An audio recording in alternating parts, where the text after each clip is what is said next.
Gantz just wrapped up a press conference and responded forcefully. He said, I have the largest party.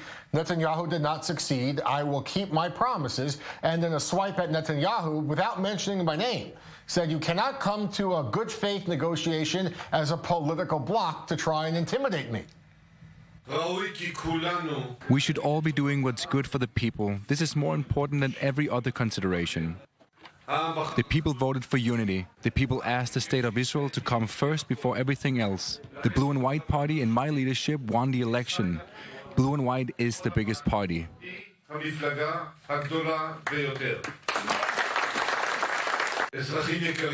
Dear citizens, to be able to form a unity government, you cannot come to the negotiations with political blocs and spins, but you need to come with responsibility, sincerity, and statesmanship. I'm back now in studio. Jeremy, before the break, you said, despite the fact Blue and White does have a two-seat lead, the blocking is bigger for them, that Gantz will not be prime minister. Correct. Why is that? And I'll explain why, because I think it's important. I hear everyone talking about Gantz. Let's look at some of the mistakes that he made. Election night, he chose to once again go over the mantra specifically of a national unity government that is a secular government. Yeah, but that's election night. No, Netanyahu election night said right-wing government. That is fine. That's 48 hours ago. The Haredim went ahead and they heard that. Okay. And they decided the next morning to listen to Netanyahu and to take the meeting that he had offered to do. Instead of the first call, Benny Gantz promised would be to Ayelet Shaked and to Naftali Bennett. Instead, the first call was to Nisan Horowitz and to Amir Peretz. He said that. I'm happy to find the link and send it to you after the show, or the producers can find it later and put it for the next segment for us to discuss. But I'm saying that Gantz has been making every mistake. Netanyahu is the one that has been initiating each thing. Gantz is being responsive as long as Netanyahu is the one who is leading the news cycle and Gantz is the one following him. It's pretty simple to see who's in charge. What about gravity? Yeah. Time seems maybe to be on Gantz's side from a legal perspective because there's the indictment that may be coming, and also politically. The longer he waits, maybe the whispering gets louder within Likud. We all know Netanyahu has his hearing that's coming up. I know there's this theory that all you have to do is run out the clock. Okay, so that's one thing that you can do. But another thing that you can do here is to play some good football. I like the NFL. And one of the things you do with time management is sometimes you punt the ball to the other team. If you feel that you have a good defense, and again, Gantz feels that he has a good offense, Netanyahu says, I'm sitting on a defense of 55 seats. I don't believe that you're going to be able to bring the Lieberman and the Arabs in the same coalition because that is very difficult to do it. You go ahead, you have your first shot. You miss it.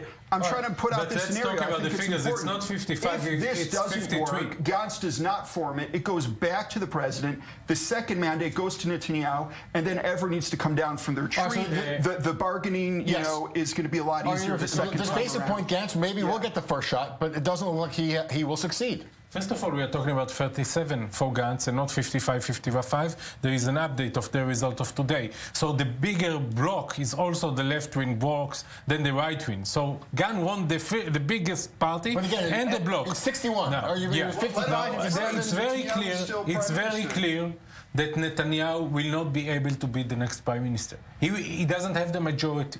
Gantz has the ability to create a majority. How you will do it? First of all, you are telling the people there are two options. Either I will be the prime minister, like the people of Israel voted for, or we are going for a third election. We will not give away for we will not for a third election. You will be in trouble if you send us to a third election. Let me finish.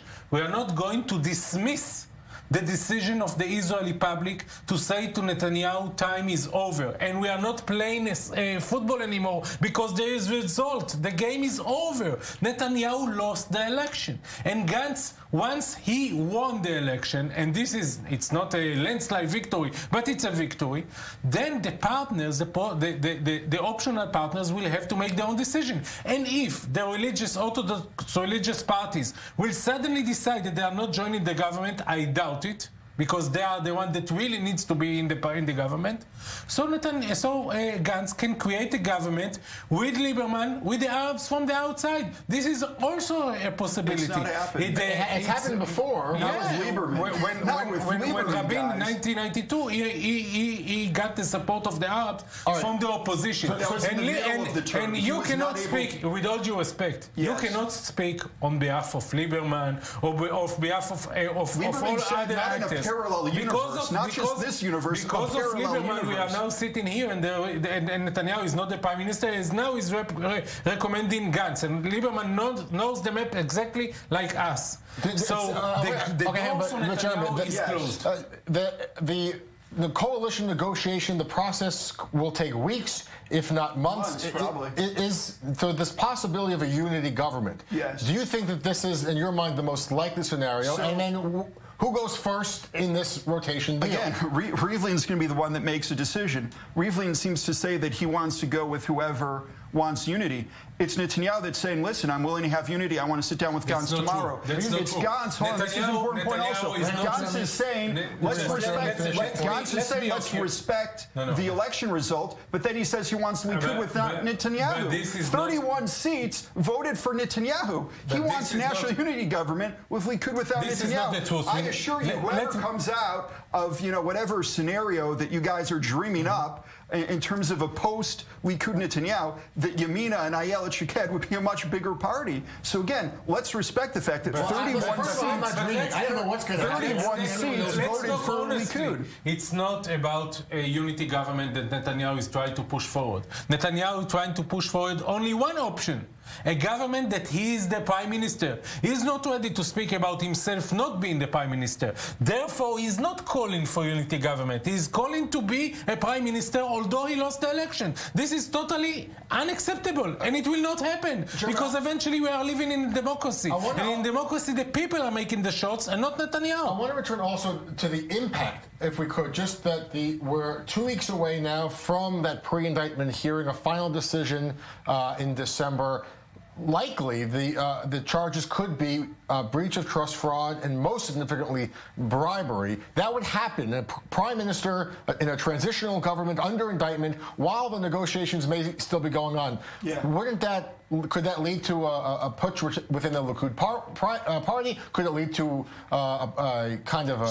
So there are some assumptions. A primary there? What we have seen in the past is sometimes the Attorney General, after having one hearing, asks for a second hearing. Okay, everyone who thinks that there's going to be a decision in December might be disappointed. That's why I said this is a process that's going to take a long time. It's not necessary that whoever gets it the first time is going to be able to form it. It could be whoever gets the mandate second from the president is not going to form it. It could be that we'll end up in a scenario where the third person who receives the mandate is the one who ends up forming the government, and that could be the person who received it the first or the second time. So there are multiple scenarios. Right. We still don't have the final results, and we're going to keep guessing for the weeks to come. We're going to talk more about the scenarios in a second. I want to just introduce quickly, joining us on Skype now is Yehuda Glick, former member of the Knesset with the Likud party. Sir, thank you so much for being with me. I want to ask, at this point in your mind, as you're watching, on a scale from 0 to 100, in your mind, what's the number now, the likelihood that in the end, this is going to end up back in a third election?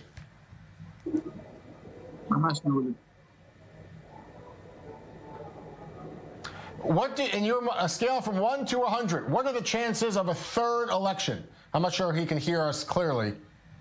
All right, maybe we'll try to reconnect with Yehuda Glick in a moment. The same question stands here. I don't think we are going for a third election. At some point, it's a default. If nothing pans out, it's a default option in months. But it's a very vague option, because eventually Gantz enjoys 57 seats that are close supporting him. He needs only Lieberman in order to pass the 61, and I guess that he will have it, because Lieberman didn't want to go for second election in order to get Netanyahu suddenly. He didn't see Netanyahu now and say, "Oh, good, I would like to give him to be the prime minister." He's going to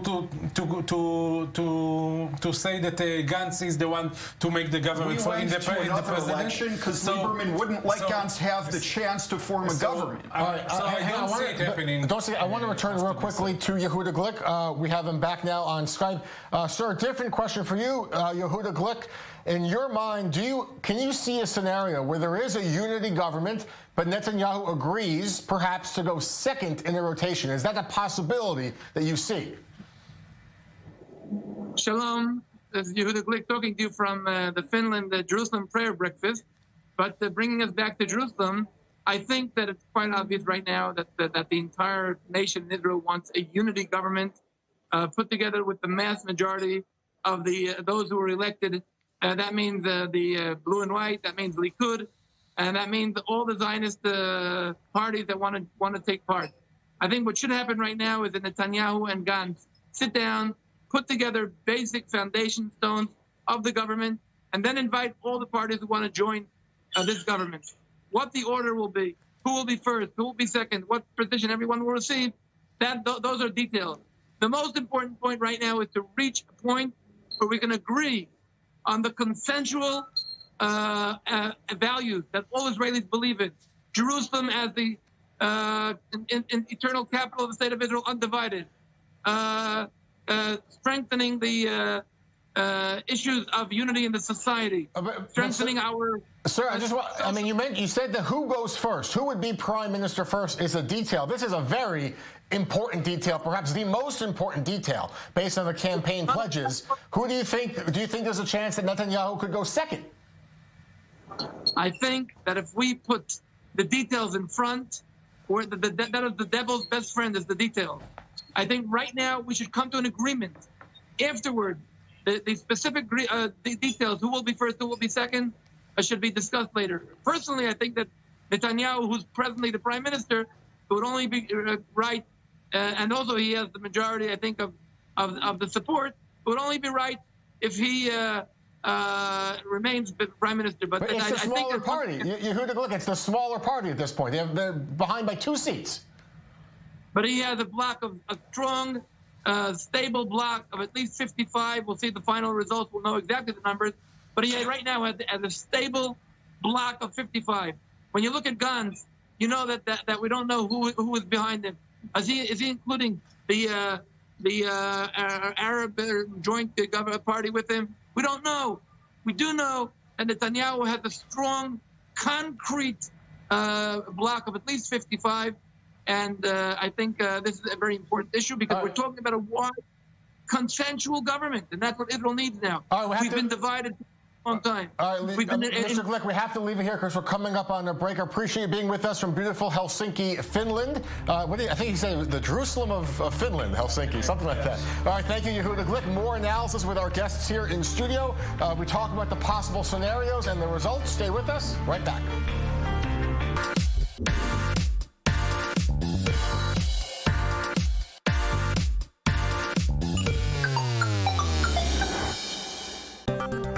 Esta semana en News 24, elecciones 2019. Israel fue a las urnas por segunda vez en el año.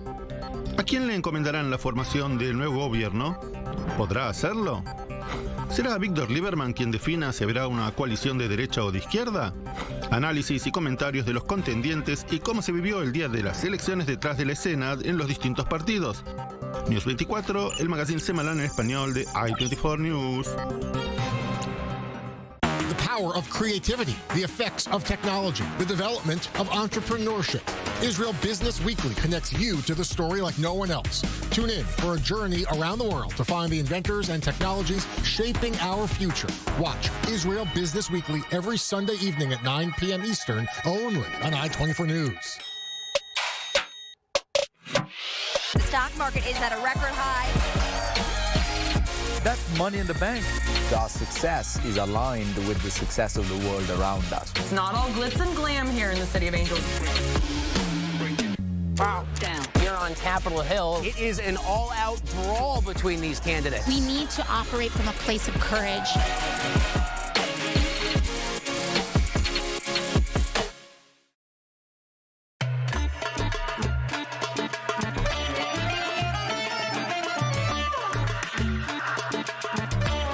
Burik is a Libyan dish made of a thin layer of batter filled with egg or potato and then deep fried in oil.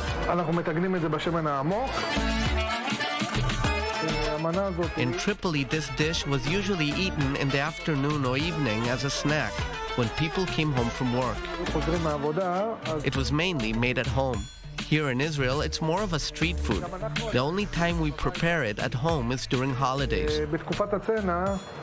Our burik is served plain or with bread. This habit started during the 50s when Israel was going through austerity. Back then, many people suffered from financial problems, and my grandfather wanted to supply them with a fulfilling meal. The idea was to serve a big dish that would keep them full for the rest of the day, so they wouldn't need to buy more food. Even though austerity is long gone, we still offer the option of eating the burik with bread. People enjoy it today as well. My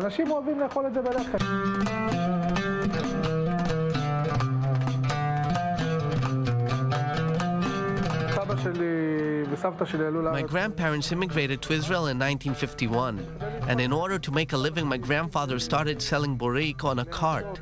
His buriks became a hit around here, and in 1967, he opened this burik shop, which has been in business for more than 52 years. My father used to help my grandfather in the shop as a child, and today my brothers and I help my parents. I've been helping around here since I was 5. At the age of 12, I was already frying buriks for people. It's a huge part of my childhood.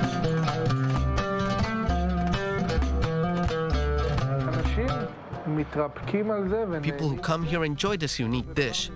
We make it in a very authentic, traditional way, which brings back childhood memories.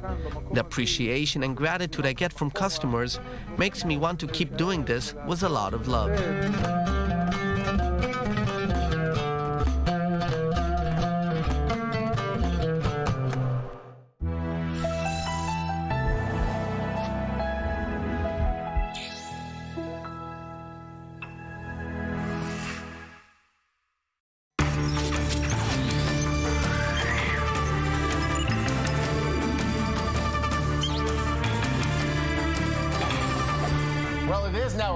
That because of all this political turmoil in Israel, Netanyahu will not be going to the UN, and he is sending his interim foreign minister, and instead, Likud ally Yisrael Katz will take his place as foreign minister, representing Israel at the UN General Assembly next week. Katz does not speak English. Likely it'd be a speech in Hebrew, dubbed, as many of these UN speeches are, into English. This will be the first time Netanyahu has skipped the UN Assembly since 2010. Over those years, Netanyahu's annual address has become one of the highlights of the political calendar. It is always one of the most anticipated speeches of the day. It's broadcast live on TV networks around the world, and Netanyahu uses his oratory skills, his charisma, and most famously, frequently oversized props, often to highlight the danger from Iran. His speeches are always packed with memorable sound bites for TV news shows. But Netanyahu says he has to skip this year because of, quote, political circumstances back home because of the election results. Meanwhile, President Donald Trump appears in some way to be distancing himself from Netanyahu as the leader battles for political survival. Netanyahu has made his close personal friendship with the U.S. leader a centerpiece of his re-election campaign, saying that he's the only man who can negotiate with Trump when it comes to a peace plan, and that his diplomatic credentials with world leaders put him in another league compared to political rivals for the benefit of Israel's future. Netanyahu put up billboards across the country proudly showing a photo of them smiling and shaking hands, and just days before the election, Netanyahu called Trump a dear friend. But yesterday, Trump told reporters that since election night, he has not spoken with Netanyahu. And he made sure also to note that the U.S. partnership with Israel goes beyond any one individual leader. Okay. Have you spoken to Netanyahu? I have not. Those results are coming in, and it's very close. Do you have any updates? Any updates? Because you people usually should know before the president. Are you suspicious at all about the result? No, I'm not. No, I'm not. Everybody knew it was going to be very close, and we'll see what happens. And look, our relationship is with Israel. We'll see what happens. Thank you. Thank you, everybody. Let's go live now to our senior international affairs correspondent, Owen Alterman. Owen, is President Trump giving Netanyahu the cold shoulder here? Jeff, that's a great question, and maybe he is a little bit. And I don't have to remind you, but half this country was plastered with billboards for 2 election campaigns. Giant signs of Benjamin Netanyahu and Donald Trump shaking hands. I'm sure that is not exactly what the man who lives in this building behind me wanted to hear from President Trump. Of course, that is what Benny Gantz has been arguing throughout the campaign, that the relationship was with Israel. It's about America's national interests, about American politics, and less about the personal relationship. But look, obviously, as you mentioned before, Jeff, it's a very big deal that Netanyahu's not going to the General Assembly. He loves going. And you mentioned how big of a deal that event is here in Israel, much different than it is in the United States, where aside from traffic jams in Manhattan, it's hard to say how many Americans notice every year. But it's a major event here in Israel. It's one of the Prime Minister's 2 big speeches of the year abroad, the other one being at the AIPAC conference in the spring. So a very, very big deal. And yeah, Netanyahu won't be too happy to hear that from Donald Trump. But in the meantime, Jeff, he's just got to work on building that coalition, finding some way to get to 61 and to keep his eye on that ball. What could this mean, this deadlock for the Trump peace plan? Netanyahu said it was going to come out right after the election, and there are reports that Jason Greenblatt is in Israel. He's returned to meet with Netanyahu, but also Benny Gantz. What does it mean for the peace plan? Well, Jeff, you know, first of all, the Americans will have to decide whether they're going to release this peace plan. I'll give you a secret. Once or twice, they've decided to delay it. So it could be possible that they would delay it further, but of course, you delay it too often, you're getting into American election campaign in 2020. So the administration may see this as their last chance and may just want to put it out there, come what may. What does it mean for Israel politically? In an odd way, Jeff, it may actually help a government to be formed. Why is that? What happened this morning? Benjamin Netanyahu got that signed piece of paper by all of the leaders of the right-wing and religious parties to say all for one and one for all, that they are not going to split up, that 55 or 56 of them, as it stands, are going to go into these coalition talks as a bloc. But if the Trump administration puts its peace plan on the table, Ayelet Shaked has said that her list is basically out, that they're not going to sign up to any government that supports the peace plan. Awfully hard to imagine Netanyahu putting together a government that opposes the peace plan. There may be ways of squaring that circle, but it may be that that is the stone that cracks this right-wing bloc, and in that way enables, or at least midwifes, some kind of national unity government. All right, Owen, live for us in Jerusalem. We'll be checking in with you here later in I-24 News. Palestinian Authority President Mahmoud Abbas says he is opposed to a government led by Netanyahu. Abbas's foreign minister says he wants to start negotiations with whoever forms the government. They are both on a foreign visit to Oslo. In a few days, Abbas will head to New York for a meeting with top donors and goodwill ambassadors to the Palestinians. The PA yesterday reiterating their insistence on a 2-state solution for peace based on the 1967 borders. Last week, Netanyahu's campaign pledged to annex the Jordan Valley in the West Bank, covering about a quarter or so of the overall territory. But a lot of questions raised, as Owen mentioned, about what was not covered there. Naftali Bennett mentioning that Netanyahu talks only about the carrots of the plan, not about sticks. Let's listen to Mahmoud Abbas. Do you prefer Mr. Gantz to form the government? Would you prefer? We don't know who will come, either Gantz or would you prefer him or Netanyahu? Till now, we don't know. What is a preferred Palestinian solution? Your preferred scenario? Our position against Netanyahu only. All right, Jeremy, there's several elephants, in the room here, one of them being Netanyahu's legal circumstances. Another is the peace plan. We heard Owen talk about Ayelet Shaked and Naftali Bennett as a spokesman for the New Right Party.